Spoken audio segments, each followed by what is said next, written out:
Hey, hey, hey, welcome to the Prophecy Roundtable, where we promise an insightful and entertaining chat about the end times, but that's as far as our promise goes.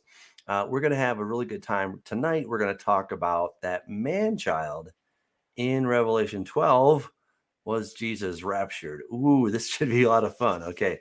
Now, some ground rules here. We don't all agree, but that's what makes it an interesting conversation, right? Because if we all agreed with each other, you'd be like, yeah, this is boring. What else is on?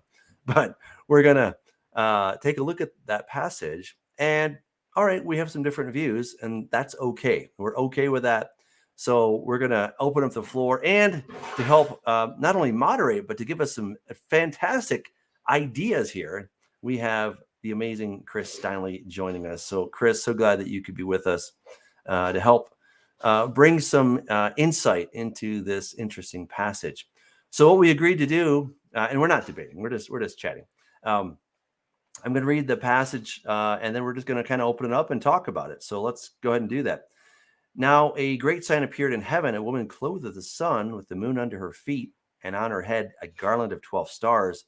Then, being with child, she cried out in labor and gave to give birth.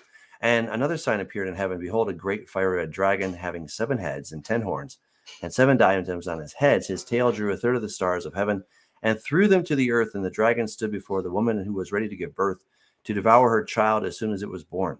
She bore a male child who was to rule all nations with a rod of iron, and her child was caught up to God and to his throne. Then the woman fled into the wilderness, where she has a place prepared by God that she should feed there 1,260 days. All right. Well, this should be a lot of fun. I'm persuaded that the child is Jesus, but I want to hear other perspectives here. So I don't want to do all the talking. Chris, why don't you kind of give us your perspective if you want to right now, or we can let Scott take. I don't know. Scott, go ahead, because I'm actually looking something up. All right, Scott, you got it. I was going to just totally agree with Doug. I have nothing to say. Whatever. Liar. Not a liar. I'm a teaser. So let's, if you could, Doug, pull up the passage real quick again. Let me get full screen so I'll be able to read it while I'm. So can we, the three of us anyway, the three of us all agree that the woman is Israel? Yes. Yeah, I would agree with that. Yes. So, and Doug, you, I think this actually was one of our very first shows when we discussed who was or who is the woman in Revelation 12 when we had Dr. Kirshen on. That was quite some time ago when we had him on. And I think it kind of caught him off guard, the arguments we were making with Commonwealth theology. He really had never even heard some of the things that we were bringing out. And I wouldn't say arguments, just some of the scriptures we were pointing to. Dr. Kirshner, who has a PhD and is very, very knowledgeable, you could tell he really didn't know what to think about what the two of us were communicating. And obviously Chris is our culprit in crime here, because he has also helped co-author this book on Commonwealth theology. And it is a unique, I would say unique, I think it's ancient paradigm, actually, as far as how to look at scripture, as far as this restored whole house of Israel. And so with the three of us all agreeing and aligning that the woman is and was and always will be Israel, we're going to take a look at this man-child. And so, Doug, if you could pull up the passage again, and we're going to look at some typologies in which I concur. Yeshua definitely fits this man-child.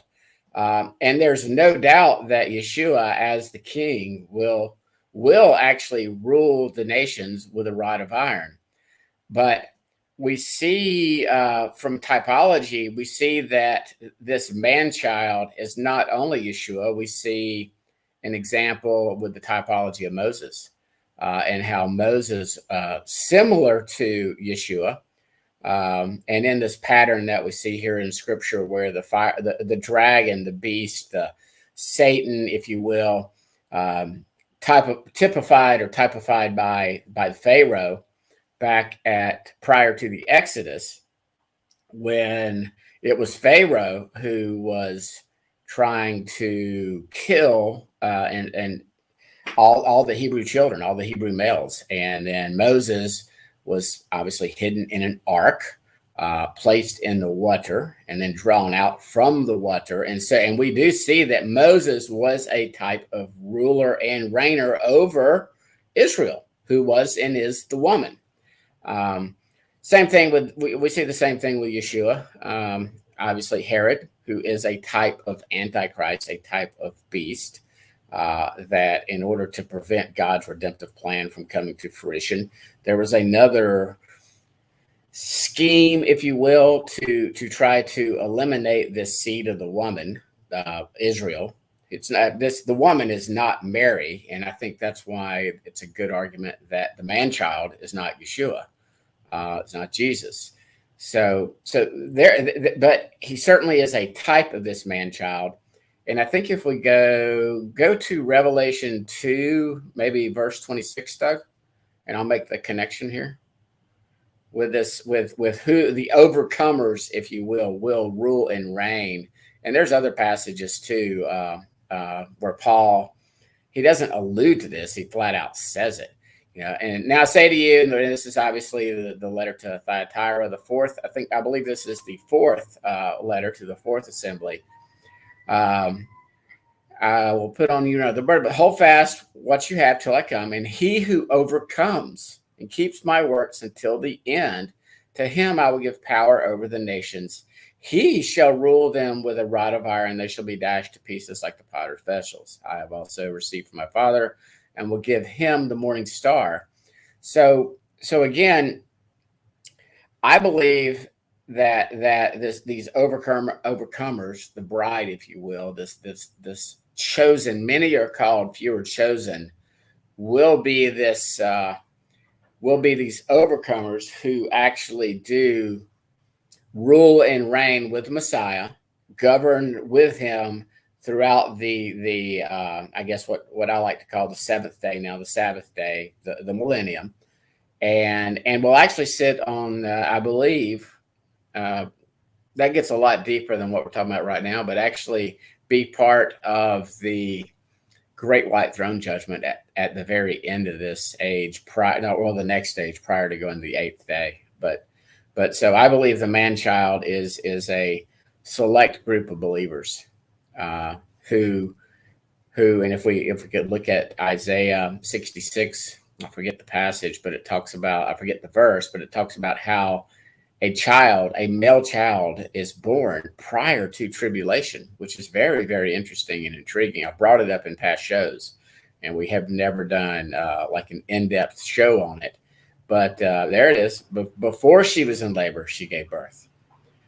Before her pain came, she delivered a male child. And there it is in our, I guess, the word. They've even got Revelation 12:5 listed as a reference. So what's going on with this male child? I don't think that's Yeshua, but because if we look in these passages of Isaiah 65 and 66, I believe those are more passages related to his second coming as the king, as opposed to his first coming as the suffering servant, as Messiah ben Yosef, as the Lamb. So anyway, y'all chime in. I've said a lot. All right.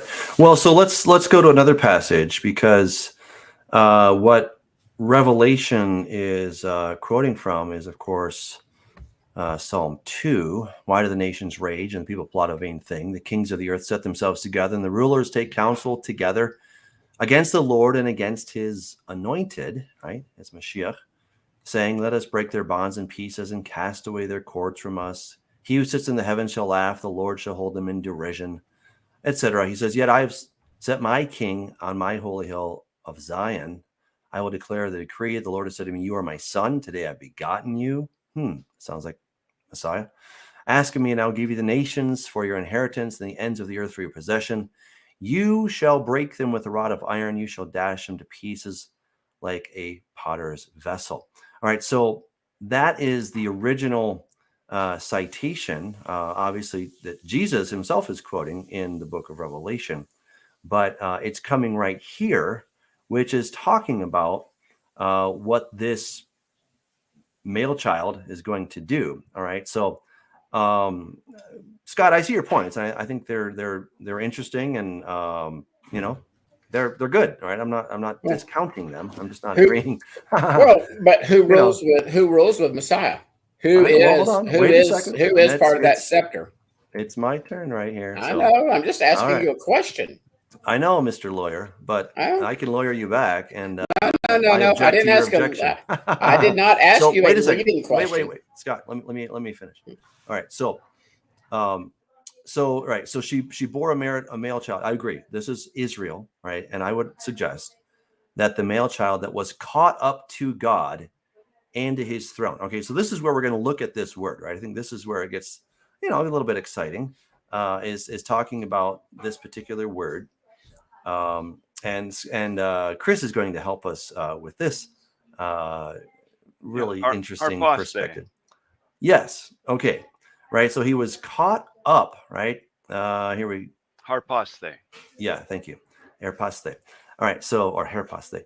All right. So he was caught up. Right now, where was somebody potentially caught up? Well, let's see if I go back to Acts chapter 1.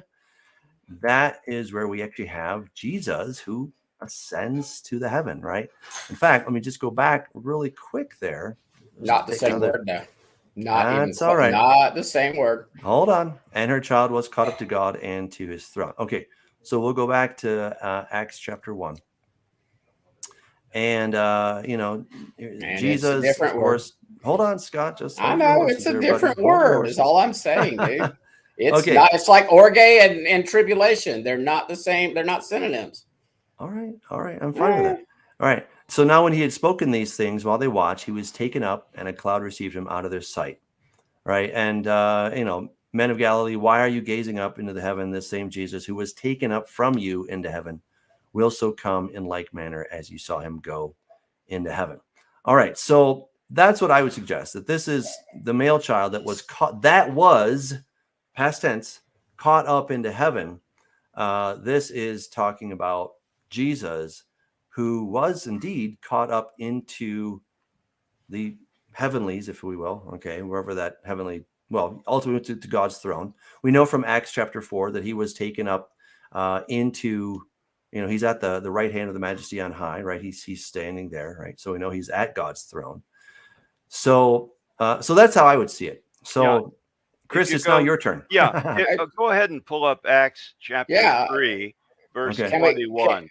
Hold on, Scott. We do that, Hold on, Scott. Before we do that, can we look at the actual Greek word? We'll get back to that. You're saying caught up, and I'm saying it's a different word for ascended.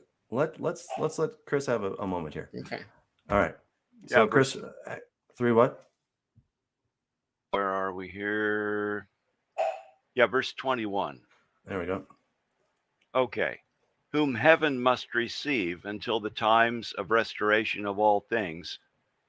So, and to start out in 20, that he may send, and the idea there is send from heaven based on verse 21, Jesus Christ, who was preached to you before, whom heaven must receive until the times of restoration of all things. So I think this helps fill out where he was taken up to.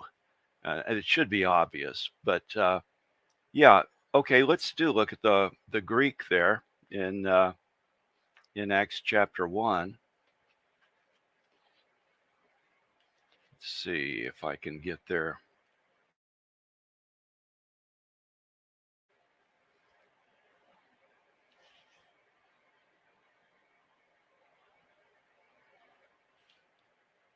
All right, I've got it on the screen for what it's worth.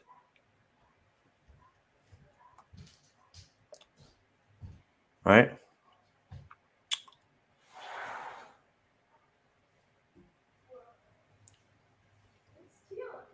Do you have which verse are you looking for, Chris? Yeah. Is it 1:9? A perthe. Okay. Yeah, verse 9. Yes. Okay. Aperthe is the word harpazo. It's not harpazo in that it's not even Neither is close. the other one. The other one is hair harpasthe. Neither one of them are exactly harpazo, because that's the the infinitive, basically the lexicon word that all these other words are based on. And so the Greek changes form to reflect who, when, and why type thing. And so the form, the exact spelling of the words in Greek change, but the stem remains the same. Sitting here, I mean, I'm no Greek scholar, obviously, but what's stem? The stem is harpazo.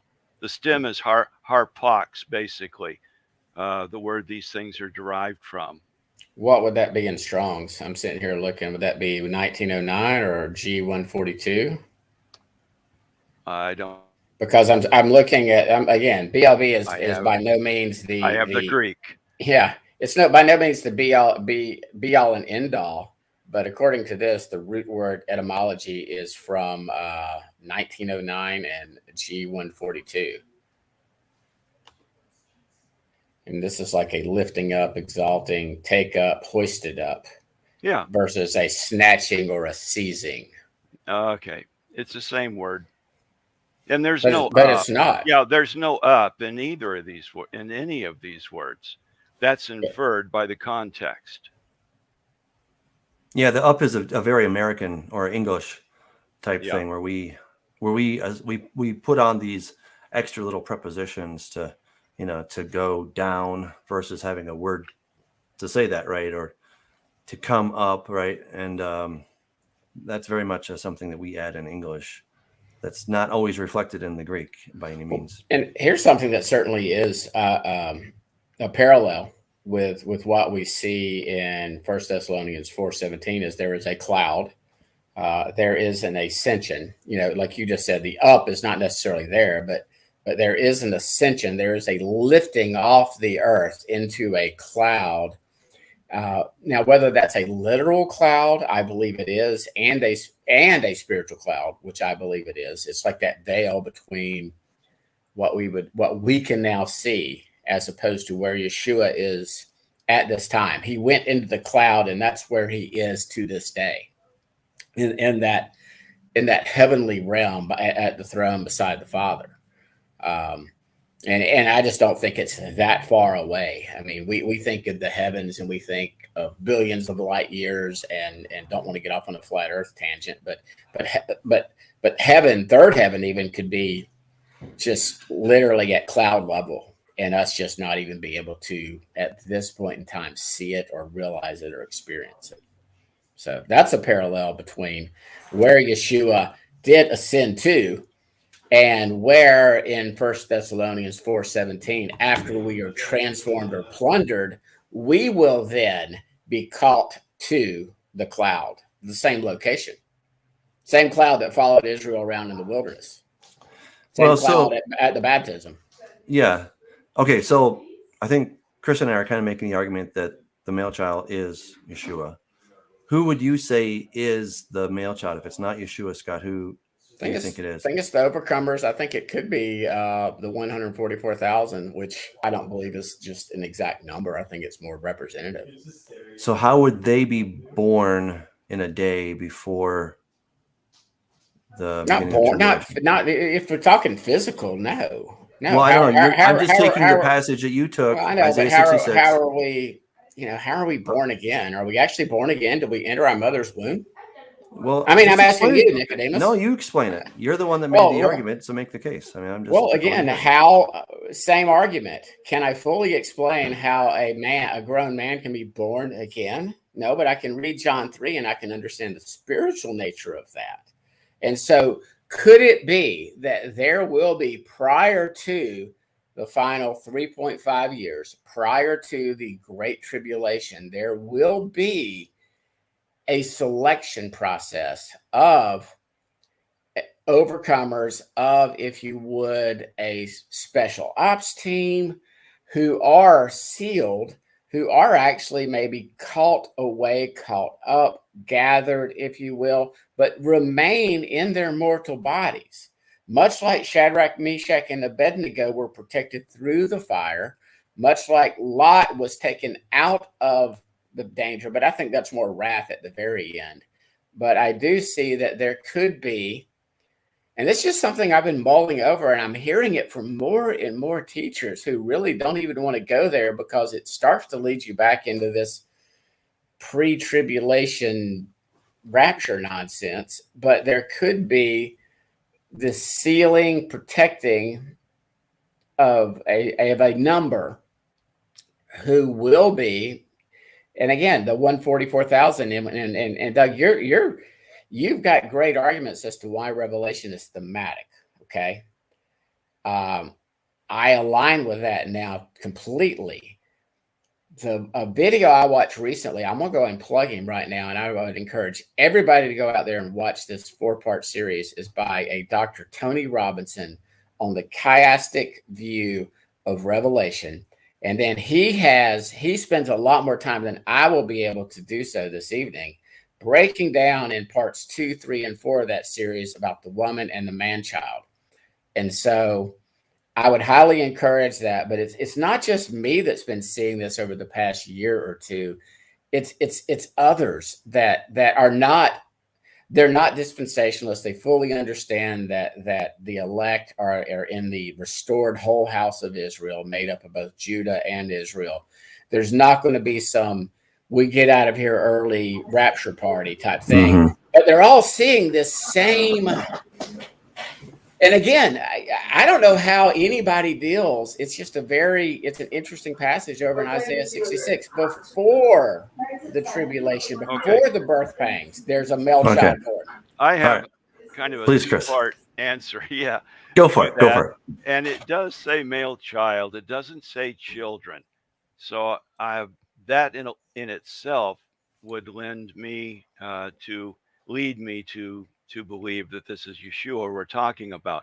Now, to comment on the things you were just talking about, Jesus must remain in heaven according to 1 Corinthians chapter 15 until all enemies are put under Jesus' feet. And it's an interesting language there because it doesn't say until Jesus puts all these enemies under his feet. And so there are agents carrying out his will. And one of those is Michael, the archangel. So in chapter 12 of Revelation, you've got Michael who overcomes and binds Satan. Now that lines up with what happens in Revelation chapter 20. They're at the beginning, bound for 1,000 years. However, so because of the thematic nature of Revelation, this happens back there. And at that time is when death is subdued also. And so that paves the way then for the resurrection of the dead, because death is overcome and Satan's the one binding death, we see in Hebrews. But now it's the same basically time, if you want to think of time in Revelation, that the chosen, the elect, are sealed, and that sealing causes them to be impervious even though they're still on the earth. So I think this all kind of lines up with what you're saying. I'm envisioning this as kind of how this is going down. Okay. Yeah, again, I don't think that Satan is yet been thrown down to earth. We are not in the Great Tribulation yet. I totally agree. I think we all agree on that. I agree with that. Yes. And when we start reading this passage again and just read it and let the text say what it says, I think there's been a lot of translation bias here. I mean, pull it. There you go. You got a capital C. I mean, you got the translators just screaming in your head, this is Yeshua, this is Jesus. Sure. They're capitalizing child. And I agree with you. Yeah, and so they have decided for us who this male child is, and 99% never really even think about it. But But look at his tail drew a third of the stars of heaven through the earth, and the dragon stood before the woman. Well, that did not happen almost 2,000 years ago. That I'm sorry, he is still right now accusing us before the brethren. He's still running around to and fro, God of this age, going up into the heavens, just like he did to Job. Have you considered Scott? Please do not consider Scott. I don't want the attention. Yeah, but that's exactly what he's doing right now. He has not been cast down the earth yet. And so if we just look at this passage, unless we just try to take the generally accepted answer, there's some major problems with trying to make this child Yeshua. There just is. I think there's major problems with every interpretation, but I think it being Yeshua is the least problematic. I mean, look, the language is what it is, right? It's kind of challenging, right, to work through this. There's no question about that, right? So we have this other sign, the fire-red dragon, right? So in corrupting image 2, I show that is, obviously Satan. I don't think anyone was questioning that. So whatever. But the point here, right? So, we're getting descriptions of, who he is, what he does. The dragon stood before the woman who was ready to give birth to devour her child as soon as it was born. So I would suggest that if we go back and we think about how, Herod tried to kill specifically Jesus, and of course all the other under 2-year-olds in Bethlehem, that seems like he was really trying to devour her child as soon as it was born. Okay, so that I would say did happen historically. But what about the preceding sentence in verse 4? His tail drew a third of the stars of heaven and threw them to the earth. Are you saying that happened almost 2,000? No. Well, this would have been over 2,000 years ago. This would have been 2025-ish years ago. I hear what you're saying. I know you're what you're saying. And again, I'm going to do this right now, Doug. So you're going to pick and choose here and then ignore there. And I don't think that's a good hermeneutic. Well, the way I would understand it is it's being descriptive of who the dragon is. Okay, so it's not necessarily that has already happened. But I see your point, and I acknowledge your point, and I think you should get a point for that. Okay, but I'm going to stick with my point that I think to win. This is not winning. This is just a discussion. We're just having fun. We're just having fun. All right. How about referee, go for it. Yeah, Chris, go for it. Consider that before Christ was born, and really beginning, we know a third of the angels were cast down to earth before Jesus was born. Now, I know it was a long time before, but nevertheless, it qualifies. They were thrown down before.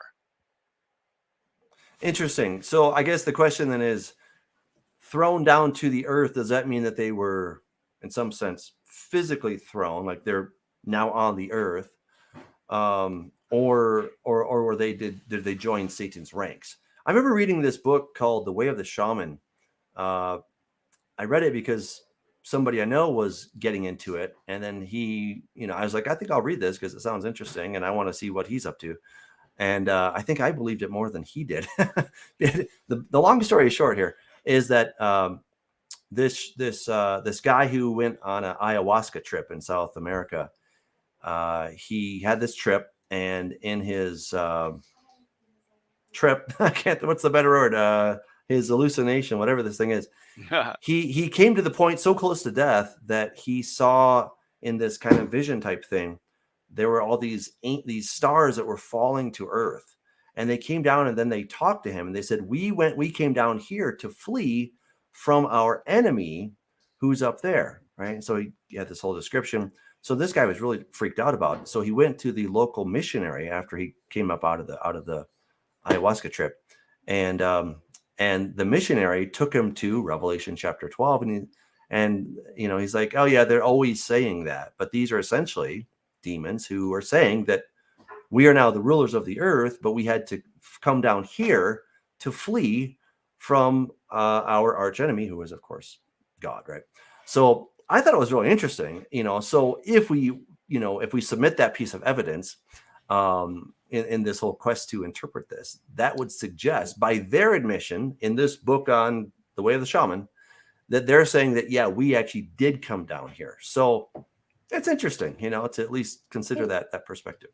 So she gives birth to a son, a male, who's going to rule all the nations with a rod of iron. I think everybody would agree that we are going to reign and rule with. I would agree with that. Yes. So child's called up to the throne. Again, this is not pre-tribulation rapture resurrection nonsense, but this is what's interesting. So we're kind of looking, so the woman then flees into the wilderness. So we know we all agree, the three of us all agree that the woman is Israel. And then there's where she had a place prepared for by God so that she would be nourished for the 1,260 days, which I think all the three of us would all agree that's sort of the final 3.5 years, 42 months of this age. So this is all yet, I would say, that we would all be in alignment that this is yet future. And so again, I think that if we're going to look at this passage and look at it as still this part of it being future, not that some things have not been fulfilled in the past, but if we're going to look at this text as a future fulfillment, then the timing says that this male child is birthed by Israel, like a special child birth. And again, perhaps that this male child, and we get into it like the two witnesses, Doug, what if this male child is just one male child, like a Moses ruler at the end that's called up and is supernaturally empowered to come back and lead Israel? That's one of these two witnesses. And that's something I had not even thought about until just then. I don't know that. No, but you've got why these introduce two new X-Men. characters? Well, again, Moses, what patterns, if we're looking at the typology, if we're looking at what's But what about Psalm 2? Psalm 2. Again, we are going to rule and reign with Yeshua. Okay. So I'm not trying to take him off the throne, okay? But he's got a bride, he's got a queen, if you will, and not Mary.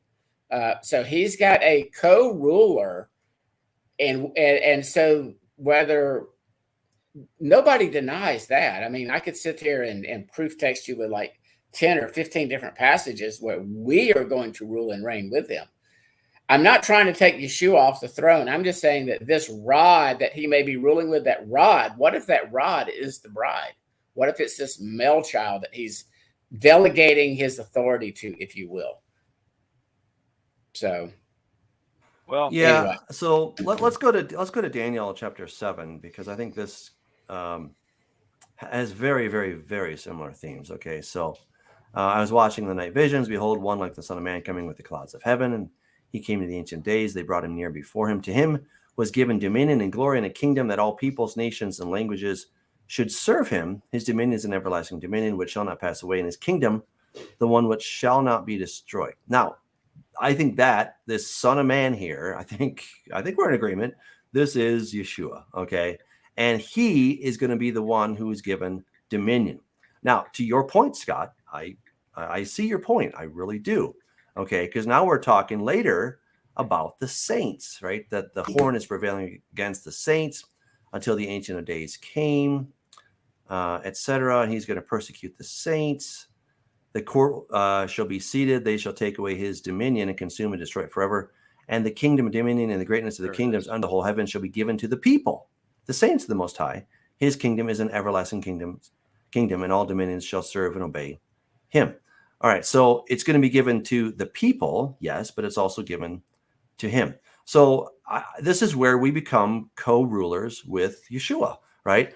But I think it would be a disservice to suggest that the child is not Jesus, that it's somehow the 144,000. I agree that we are going to rule with Jesus. Revelation 20 absolutely positively says that we're going to rule and reign with him. So we know that is our destiny, but we can't take away the him part, right? That it's the Jesus, the Jesus part is at the center of this whole thing. And I think Psalm chapter 2 really defines who this is, that he, the Messiah, who is also the Son, is the one who is going to be ruling with and reigning with a rod of iron, right? And then we will also join him in that ruling and reigning with a rod of iron. But I'm still very convinced that the child is Yeshua. But let's have Chris have the floor here. Okay. Doug, if you'd pull up 1 Corinthians chapter 15 and starting in verse 24,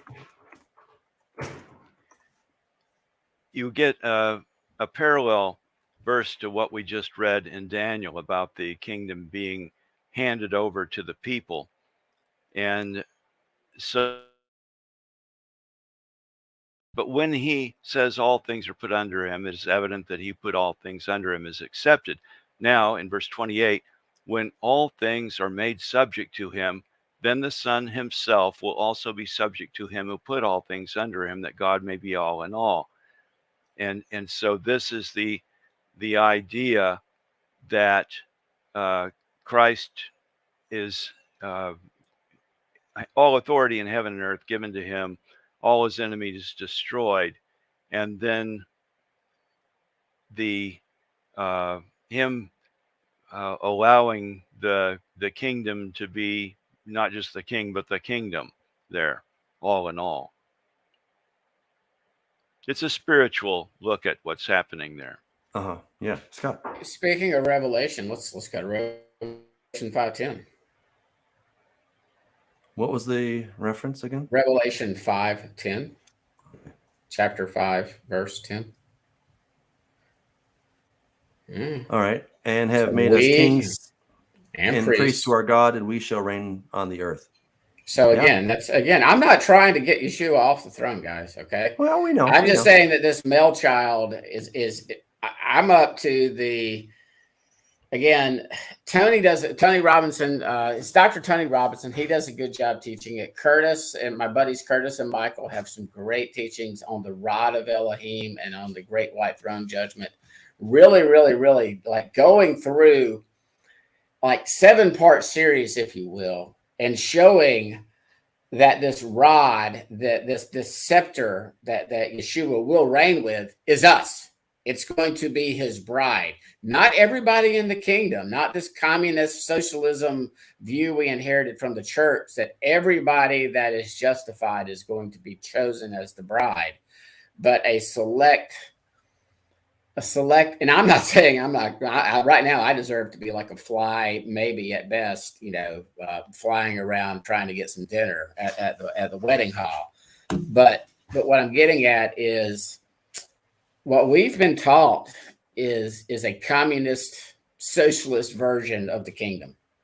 And there will be a hierarchy there, and there will be favorites. And I believe there will be a chosen select few who will be ruling and reigning, and it won't necessarily be everybody in the kingdom. And I'm not the one making that decision, guys. That's the Father, Son that makes that decision. So of course, don't think that I'm not worthy. So let's go to Revelation 19. I think this will help us hopefully put this to bed. All right, so let's back up just a little bit right here. So here comes Yeshua, right? And I saw the heaven open, and behold, a white horse, and he who sat on him was called Faithful and True, and in righteousness he judges and makes war. His eyes were like a flame of fire. On his head were many crowns. He had a name written that no one knew except himself. He was clothed with a robe dipped in blood. His name was called the Word of God. And the armies of heaven, clothed in fine linen, white and clean, followed him on white horses. Now out of his mouth goes a sharp sword, that with it he should strike the nations, and he himself will rule them with a rod of iron. He himself treads the winepress of the fierceness and wrath of Almighty God. And he has on his robe and on his thigh a name written, King of Kings and Lord of Lords. I don't know. To me, that really seems like that nails it, that is Yeshua. He's the one who's going to rule with a rod of iron. And we're going to rule with him. I agree. We're going to rule with him. That's the point. Have you ever done a deep dive, Doug, Dr. Hamp, or Chris, by the way, this is for both of you, on what is that rod? Have you ever really studied that out and tested it out? And by the way, if you do, I think you will arrive at the same place as some of my other friends. I respect the two of you a lot, by the way. No, seriously. And I respect what they did. And it's thinking outside the little box, the theological box we were trained in. But that rod of Elohim, that rod he will rule with, is this elect, select few, the overcomers, the bride, if you will. So I'm not differing with you. I'm saying that rod that he rules with, I'm not going to put it as us, because I don't necessarily think I'm part of that. Maybe it's you, Doug. Maybe it's you, Chris, because I don't think I'm actually worthy. All we have to do is go to Revelation, flip the page and go to Revelation 20 and look at verses 5 and 6 there, and maybe 7. Not sure where that begins. Yeah, but the rest of the dead, it's talking about the first resurrection, guys, right. And so, but the rest of the dead did not live again until the 1,000 years were finished. This is the first resurrection. Blessed and holy is he who is part of the first resurrection. Over such, let's see, where are we now? Yeah, they shall be priests of God and of Christ, and shall reign with him 1,000 years. Now, we know that it also says the rest of the dead didn't rise. Yet only these guys. I think that's the bride. I don't think that's everybody that's going to make it into eternity. They were beheaded. Well, what I'm saying is the second, that's a totally different topic for another day. But what? But this second resurrection, everybody that gets resurrected, do you think everybody's going to go to the lake of fire? Resurrection. No. I'm talking about the second one right now. Everybody that misses the first resurrection, that's not part of this ruling and reigning party, okay? Do you think every one of them that miss out on ruling and reigning during the seventh day, what we call the millennium, do you think every one of those that do not get raised in the first resurrection are destined for the lake of fire? Well, we just know blessed and holy are the ones that do. We want to be part of that first resurrection, correct? The question is... Yeah, I think everybody who's ever been faithful to God, is part of the first resurrection. I can't imagine that Abraham, Isaac, and Jacob don't get to be part of the... I think they're one of the 24 elders already sitting up there. That's speculation. We absolutely do not know that. We do know people were resurrected in Matthew. Sure, I know, but we don't know who. I mean, we don't know who, but I would bet you it's Abraham, Isaac, Jacob, Daniel, Ezekiel. Maybe it's that. Maybe Hebrews 11 might tell us something about who it is. Yeah, what is it? Gideon going to be part of that? Could be. That would be ironic if Gideon. That would be very ironic. Samson could be. Wow, that's a sorry lot. It's not how you start, Doug. It's God set the bar pretty low. It's how you finish. Well, yeah. I mean, but that's all speculation. Okay, so we really have no idea on the identity of who the 24 elders are. But I just can't even imagine that Adam, Noah, all the greats, and even the the mediocres that have ever loved God are not going to be part of the millennial kingdom, right? I don't know. So as far as I'm concerned, the first resurrection includes everybody who's ever lived that had some fidelity toward God, right? And we'll let him be the judge as to where that bar is, but they were God friendly, and he had their eye on them. Okay. And included in those are those who were beheaded for their faith. Yes, absolutely. Yeah. We have an idea. Question from Gavin. I am so far away from being a dominionist that it's sick, and I don't know where Gavin's coming from on this. We'll have to have him come on and talk about where in the world he is seeing any dominionism or new apostolic Reformation teaching from me. I think maybe what he's getting at is the Laodicean idea of a hierarchical rulership in between the Lord and ourselves. I think maybe that's where he was going for. It could be, but I'm talking about after the resurrection, Chris. In other words, I'm not talking about any dominionism during this age. I'm talking about next stage. I'm just and there will be a hierarchy. There will be rewards. I'm gonna get away from me, everybody. Doug, Chris, my friends. When I go in front of the Bema seat, back up. There's going to be a bonfire. Okay. And everything I've done in the flesh and anything like that is going to burn, baby, burn. But the little bitty bit that I might have done correctly in the spirit is going to be is going to make it through, and that's where we're going to get our rewards. This communism, everybody is equal in the kingdom, is nonsense. It just is. If you think, if anybody here thinks that they are as worthy as say the Apostle Paul. And I'm not saying nobody is not his equal, but I'm not. I haven't suffered like Paul did for the kingdom. Well, I think this is where Jesus talks about two different kinds of parables, right? There's one where everybody gets very much a communist thing where, the guy that worked 1 hour gets the same pay as the guy that worked whatever 12 hours. It's in the kingdom. They're like, this isn't fair. They're like, well, I can do what I want. Okay. Yeah. But then we also have the parable of the talents. Right. And the man who was faithful with much is rewarded with much. So I think the one where everybody gets in regardless of how much they worked is salvation, right? That is a free gift. God can give it to everybody, whether they endured a long time or a short time, it doesn't matter. That's just a given. But then as to how I've lived my life and whether, whatever he gave me, did I do something with that? Then I get a greater reward. If I didn't, I kind of squandered it, then I get maybe no reward. So that's what I would suggest. So I think it's communist on one level that everybody can get in by the grace of God, but then it's very much a works-oriented situation when it comes to your rewards. Okay.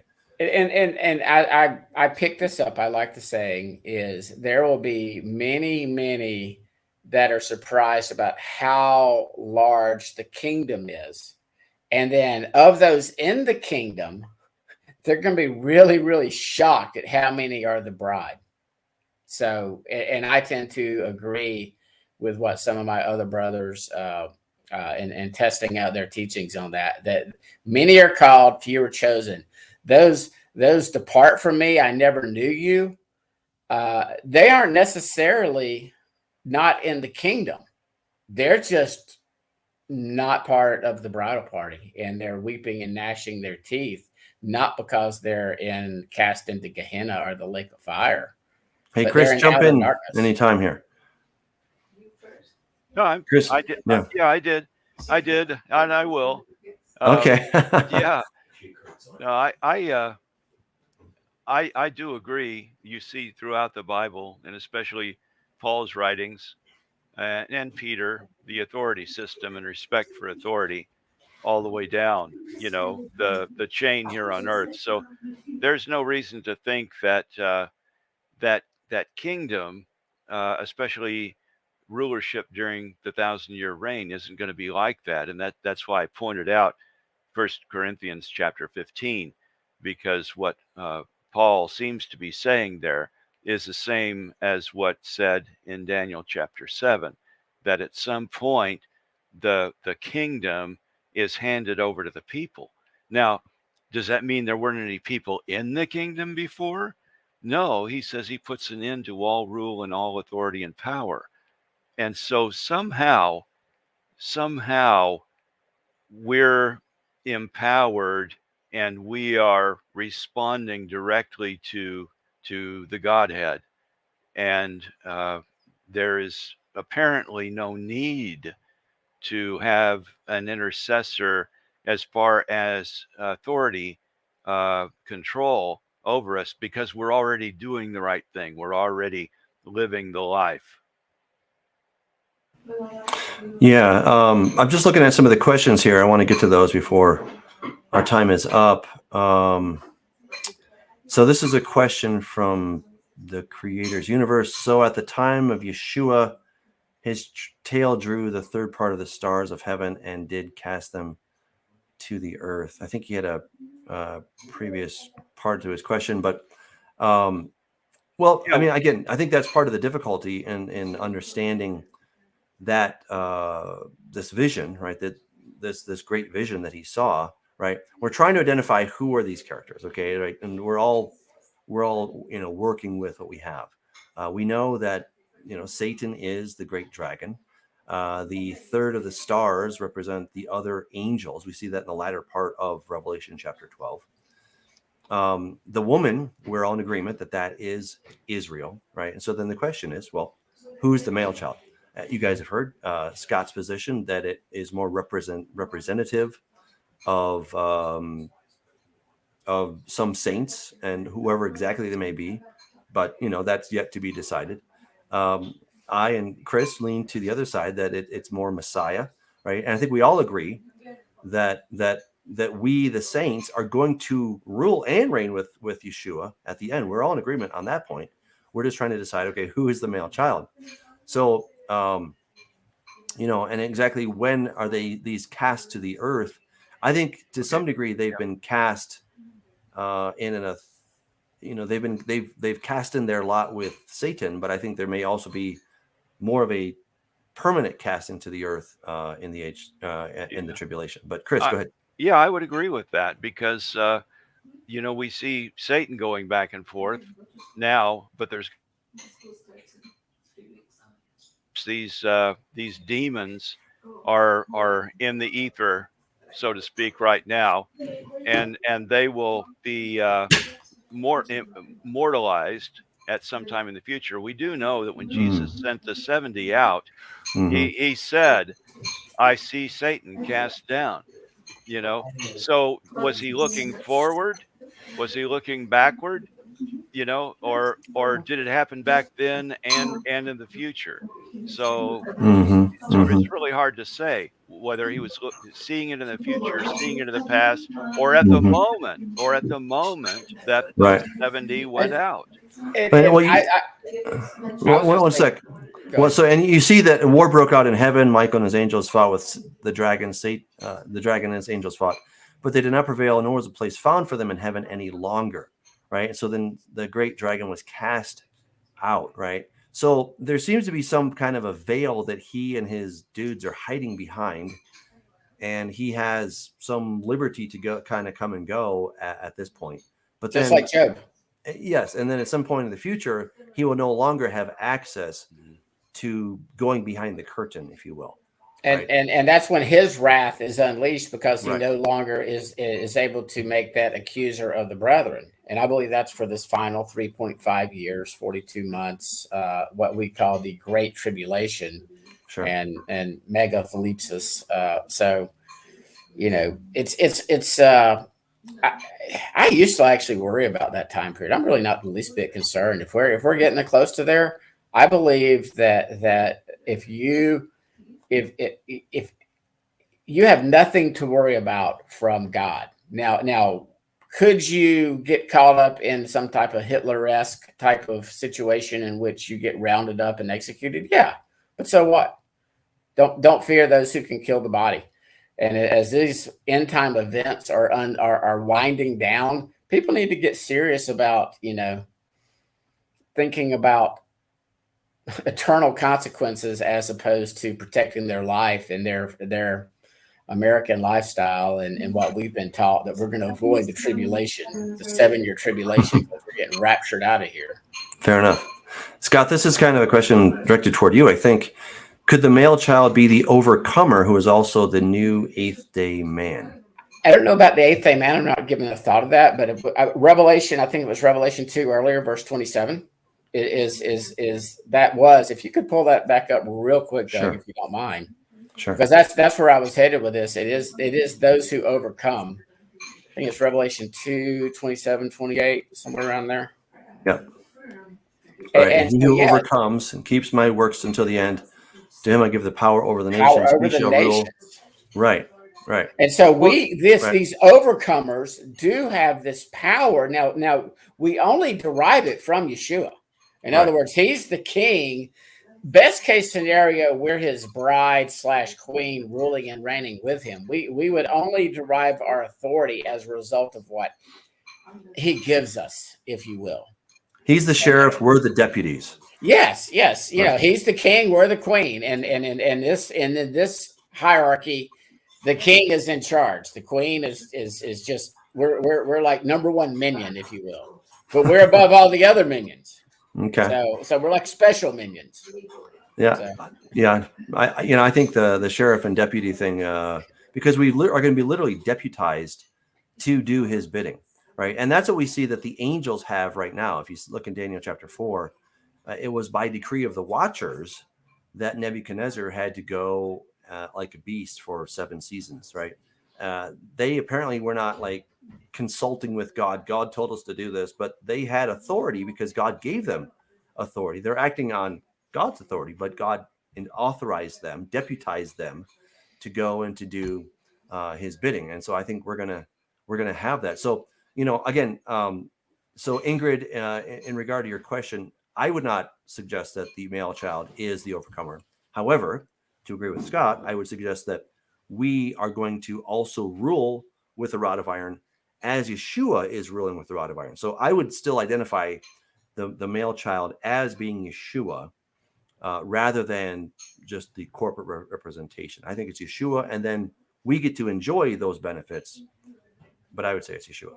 And I pulled up Joe. It's interesting. Joe made this connection where this little horn, who a lot of people say it's the Antichrist. I'd rather just use the word little horn. Sure. And this little horn thing, and I think this is Daniel 8 where Joel's quoting from. And I like to say that where this is going on is in the heavenlies. This, the 2300, the daily, Sam's been on, and me and Sam have been going back and forth in emails about the 2300 and the daily and chapter 8. But it is interesting that the parallel between this and this little horn hurled some of the army and the stars to the ground. That's certainly not the Archangel Michael doing that from Revelation, but it is an interesting parallel. What are your thoughts, Doug and Chris, on that? Yeah, well, I take a look at that in my book, Cryptic Image Volume 3, and what I suggest is that when the man, we'll call him the Antichrist for now, the man merges with Satan and becomes the beast. Okay, I think he is Antichrist in his outlook and his philosophy, and his worldview. But then he becomes the beast when he actually physically, genetically merges with Satan and becomes that avatar. And then I think this man who's now become divine, right? He has become a hybrid. He now has superpowers, and he can go and do things that a regular human cannot do. Right? So he's both man and Satan at the same time. And then he can go into the heavenlies. He can make war with Michael, and he's going to cast him to the ground. It's interesting, who is he casting to the ground? It seems to be demons, but then I don't know. Maybe there's something that's going on, right? I think that this little horn, this is a spiritual entity. I believe it could be the destroyer, Apollyon, who's led out and starts to kick butt. And notice that it's the beast, and it's not Satan that gets cast in the lake of fire. It's almost like Satan's like, I'm gonna let you have my authority. And I'm gonna go to this abyss thing for 1,000 years, but I'm not the one getting cast in the lake of fire yet. I've still got a job to do at the end of the 7th day. So you think Apollyon is the beast? It could be, because we do know that Apollyon or Abaddon, and I don't do Greek and Hebrew, and you tease me and make fun of me, and I don't care. But this thing that is down there is still there right now, and he's going to get let out. And it is interesting that in Daniel 8, there's this little horn that arises and seems to be warring up in the heavenlies with some other bad dudes and kicks their butt.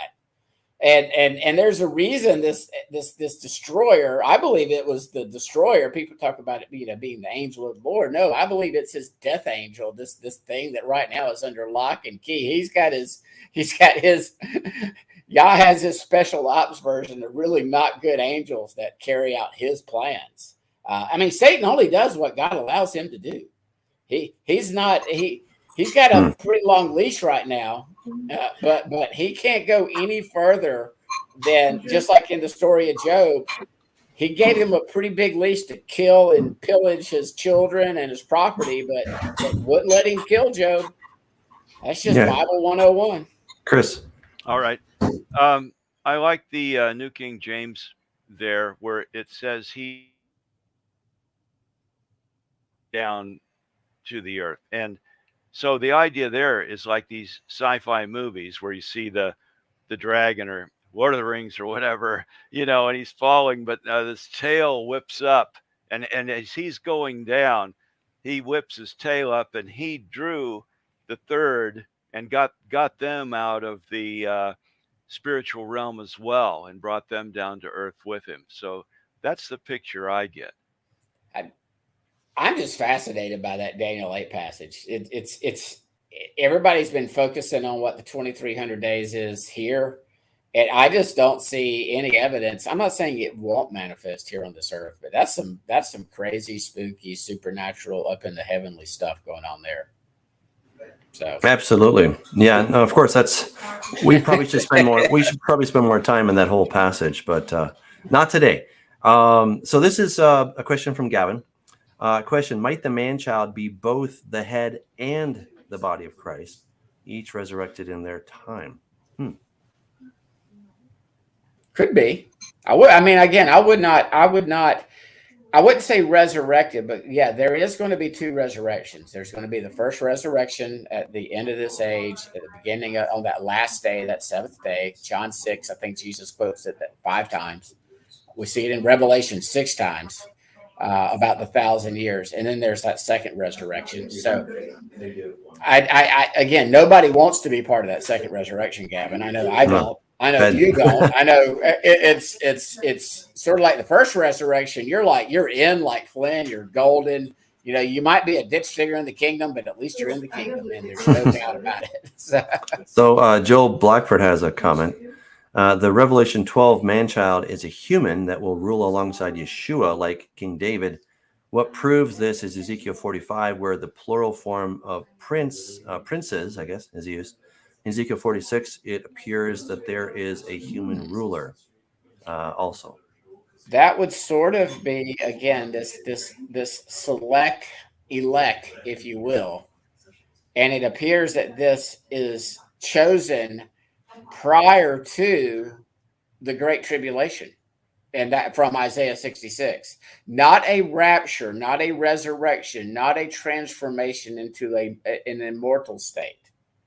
Because there are people that teach that, by the way. There's a guy named, I'll go ahead and tell you, his name is Tim Foster, and he will hammer in and laser in on this passage, and he's still teaching a form of a pre-Great Tribulation rapture. Now, he's avoided the Daniel 70th week 7-year tribulation nonsense, but he will use this passage to teach that there will be a rapture and a transformation, a metamorphosis from the mortal to the immortal prior to the Great Tribulation. What I'm seeing is there's going to be potentially this gathering, this sealing. It could even be supernatural, but not a transformation into incorruptible until the end of the tribulation. So, but it gets complicated, guys. When you really start studying this, and when you stop just regurgitating what you learned from Hal Lindsey and what you read in Tim LaHaye's books, and you actually start digging into the passages, and you start doing a show like this, and it's easy to sit there behind the keyboard and snipe, because I do it too, and I'm guilty of it. But when you start doing this and you see how complicated some of this is and how in depth it is, you get a lot more wiggly, Gavin. Well, it's like putting a puzzle together. You think you have a piece that fits over here, but if you put it there, then this other one and 10 others aren't going to fit properly, right? So in the back of my mind, I'm always thinking, okay, if I make this piece fit over here, what about all these other things? And they all have to fit together. And that's the complication. And we're all doing our best to try to put this gigantic puzzle together. And it's kind of fun. On this topic, I would still go back to this child is going to rule with a rod of iron. Okay, and I think we see two passages, Psalm chapter 2, we see Revelation chapter 19, that clearly identify Yeshua as the one who's going to rule with and reign with a rod of iron. We also see that he, the child, was caught up to the Father, right? And we see that, I think it's quite clear in Acts chapter 1 that he was indeed caught up to the Father. All right. So, from my perspective, I would say that the male child is Yeshua. Do we become part of it? Do we join into the dominion that he's going to bestow upon us? Yes, absolutely. And that's an amazing thing. But I would not identify the male child as the believers at large or even a small subgroup of them. But I would say it is indeed Yeshua. Chris, what are your concluding thoughts here? The word points out to us in several places that we get to rule and reign with him. And so it's not detracting from these other verses that you just quoted, specifying him individually, and I believe as the child, as again, it's not in the plural there. So that's my take. Awesome. We got another question from Gavin. He says, is not Michael up in the second heaven, master at arms for Israel, kicking out the angels of the rebellion in the days of the end time cosmic signs, the blood moon, and the falling stars? I'd say, I would agree with that. I think Michael is the restrainer. He's the guardian angel for us, for Israel, for the church, if you will. When I say the church now, I mean the whole house of Israel, all of Israel, which includes Judah, and also includes the church and the Christian church. And Gavin's gotten mad at me lately. I am not upset at Christianity. I'm not at all. The parts that we get right, we've got tons of truth. And Judah has a bunch of truth. And you put them together and get rid of the nonsense, and we have full truth. And that's sort of my passion right now is spit out all the traditions and let's get back to just what the word says. So well, absolutely. Here's a question from Montana. He or she says, how is it that the woman is the mother and the bride? Okay. That's interesting. I would just say it just is. Okay. Who was, can I take this one? If you don't want to, Chris? Wives. Okay. We'll just double back here. Here's what I would suggest. When we're looking at this whole thing, right? First of all, a lot of these are, metaphors, analogies, and just they're not always. How should I put it? They're basically literary. Okay, doesn't mean they're not true, but they're literary devices used to talk about a particular people and what they're doing. All right, so remember that God and Israel get married back at Mount Sinai. That marriage turns kind of sour, and it doesn't work out so well, and all this stuff happens, right? So she goes from being this wonderful wife to now becoming an adulterous bride, adulterous wife, in fact, and then he divorces her. Okay, so we have that, and then he says he's going to take her into the wilderness, and he's going to woo her and bring her back to him.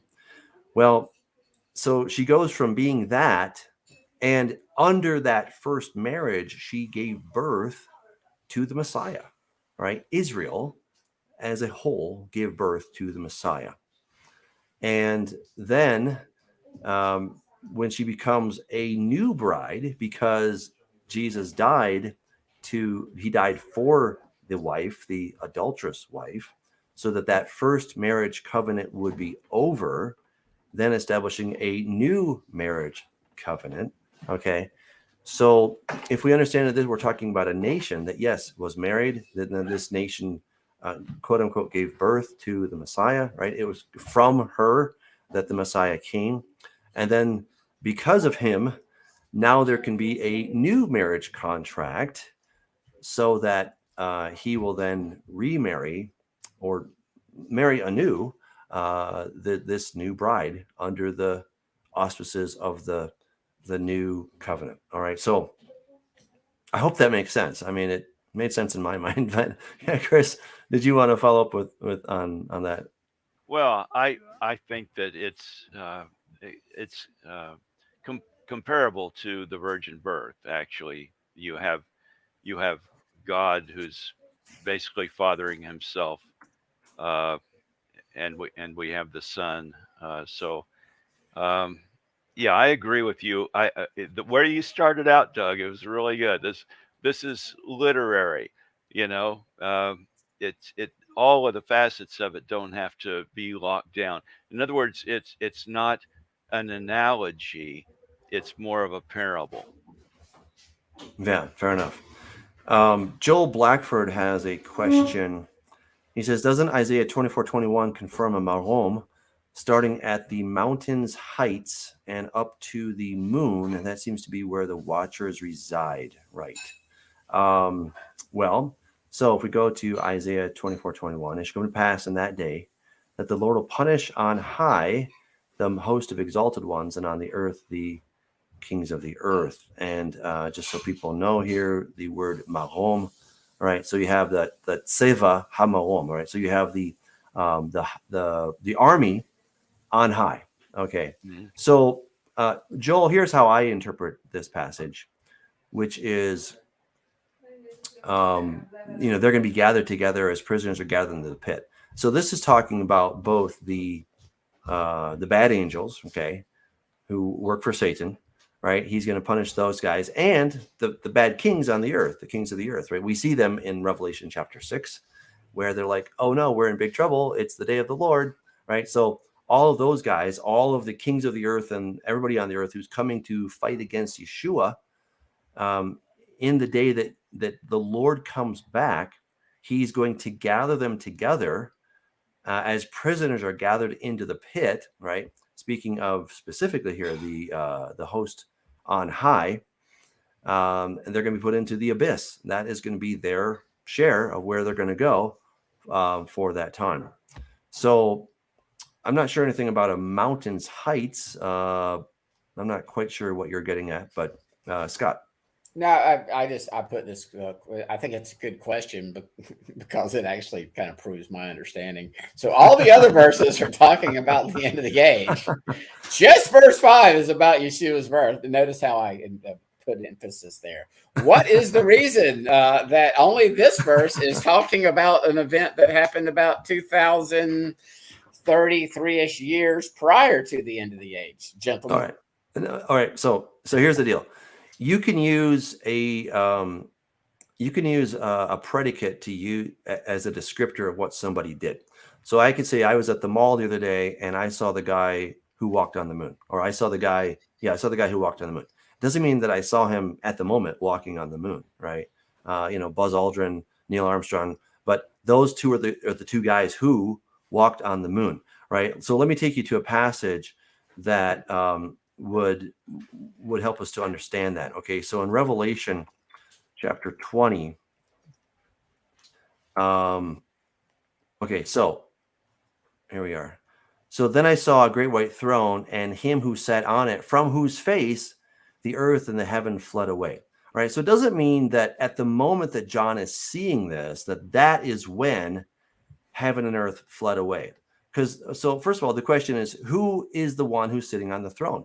Well, is it God the Father or is it Jesus? It has to be Jesus. The Father said that he gave all authority and judgment to the Son. And we see in Matthew 25 that the Son of Man is going to come and he's going to sit on his throne and he's going to judge. All right. So it's the same judge. It's the same throne. The question is, when did heaven and earth flee away from him? Well, we know that. I mean, I don't think it's even complicated, right? We have this in Revelation chapter 6, right? I looked. Then the sky receded as a scroll when it's rolled up, right? We know that this is what's going to happen when Jesus comes back. 2 Peter 3:10 also tells us the day of the Lord comes as a thief in the night, in which the heavens will pass away with a great noise, right? So when Jesus comes back, this is when the heavens are going to recede like a scroll. Isaiah says in Isaiah 64, oh, that you would rend the heavens and come down. We see in 2 Thessalonians chapter 1, when the Son of Man is revealed, right? Revealed, the word is revealed. He's unveiled, right? That's the whole unveiling. That's the whole concept of this veil between heaven and earth going away when Jesus comes back. That is what this is talking about. So there in Revelation chapter 20, that is not being used in a temporal sense, but it's being used in a descriptive sense. All right. So getting back to the question, I didn't forget the question. The question there is in Revelation chapter 12. So she bore a male child who was to rule all the nations with a rod of iron. Right. So this child who was to rule, right? So this is something that is yet future. He hasn't done that yet, but he's going to do that. Let's back up here, right? And so this dragon drew a third of the stars of heaven, threw them to the earth, and the dragon stood before the woman who was ready to give birth to devour her child as soon as born. So again, I would suggest that indeed did happen, that he did stand before, and it's, whether it happened or not, it's certainly a description of what the woman who the woman was going to give birth to and what the dragon intended to do. All right. So my point here is that these could be used less of a time reference, but more as a description of what this child is all about. Right. Again, the same thing as the one sitting on the throne, from whose face heaven and earth fled away. It wasn't happening at the moment that John was seeing it, but it was something that was descriptive of the person sitting on the throne. All right. So that would be my answer to that question. Going back to, if I could, the question before from Joel and Isaiah 24, I don't know about the mountain idea there either, but I think maybe what he's getting at, what he was leading us to, is that this is the time when the earth is reeling, tottering, and at that time, this is the time that the hosts of heaven are apparently, this is parallel to what's happening there in Revelation 12. This casting down of the exalted ones, the kings of the earth gather together and put in a prison there, and it says after many days they will be punished. And so their judgment, their binding, just as Satan was bound there in the beginning of chapter 20 of Revelation, that's the same idea, that at this time of the really heavy destruction of the planet, that is when these hosts on high and the kings of the earth are bound. But not only that, Satan is bound at the same time. So I think maybe he was leading us to this verse in Isaiah 24 that kind of is a correlative passage to the same events there in Revelation 12. Hey, can we go back just real quick before we end? I know we're getting close to Isaiah 66, verse 7. Isaiah, and let's maybe do a show on this. I'd love to have Chris back, and let's do a show on this passage, Isaiah 66, verse 7. And we've hit on it before, Doug, and we're going to read 7, 8, and 9 definitely. So before she was in labor, she gave birth. Before her pain came, so this is before tribulation, she delivered a male child. Who has heard such a thing? Who has seen such things? Shall the earth shall the earth be made to give birth in one day? Or shall a nation be born at once? For as soon as Zion was in labor, she gave birth to her children. And then verse 9. Let's see. Yeah. Shall I bring to the point of birth, but not give delivery? Or shall I who gives delivery shut the womb, says your God? So again, there has been, I believe, major twisting or actually just cherry picking this verse and applying it to 1948, not reading the pretext. In other words, not reading the passages that come before that verse about a nation being born in a day, and then completely stopping and not reading any further But I believe this passage is where in Revelation 12, John is drawing from, receiving this vision of this male child. So maybe we table that and have a real detailed discussion, because it would dovetail nicely with what we're talking about tonight, and maybe even invite a fourth guest that might have some insight into this. If I can get in touch with Tony Robinson, I'm going to the Revive Hebrew Roots Conference thing up in Nashville next week. And I don't know if he's teaching, but if he might be there because he lives in Tennessee. So maybe we could I could wrangle him on for a guest, because he did a 4-part series on this. So on the chiastic structure of Revelation. And his conclusion, Doug, was Revelation 12 is the linchpin.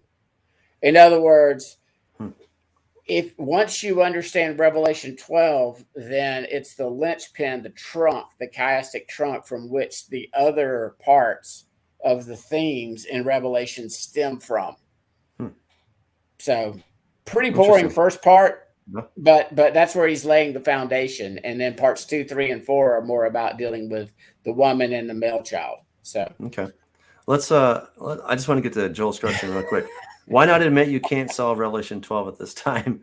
Why state that some of Revelation is figurative and some part literal? Is Satan also figurative?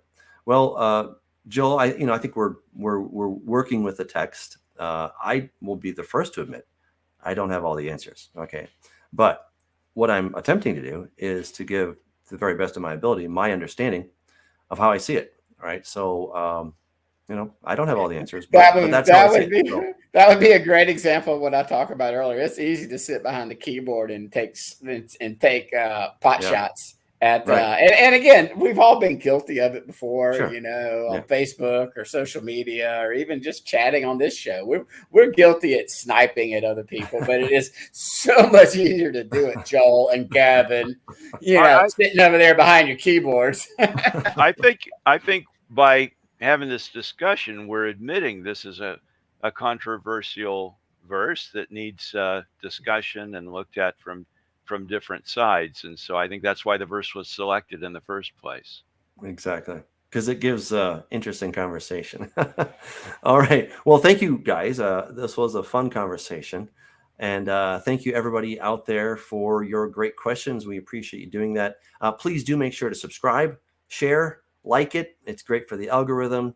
And if you're enjoying this content, why not share it? And if you want to support this, you can go to patreon.com/Doug Hamp.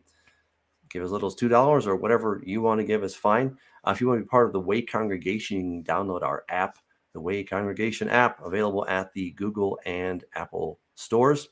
So definitely check that out. And I hope you'll join us this coming Shabbat. We're going through the book of Judges, and we're going to look at another screw up, this guy named Jephthah, who he kind of made some mistakes, right? But that's good news, because if God can work with him, then he can work with me. So that's the good news. All right. Well, again, thank you, everybody, for joining us.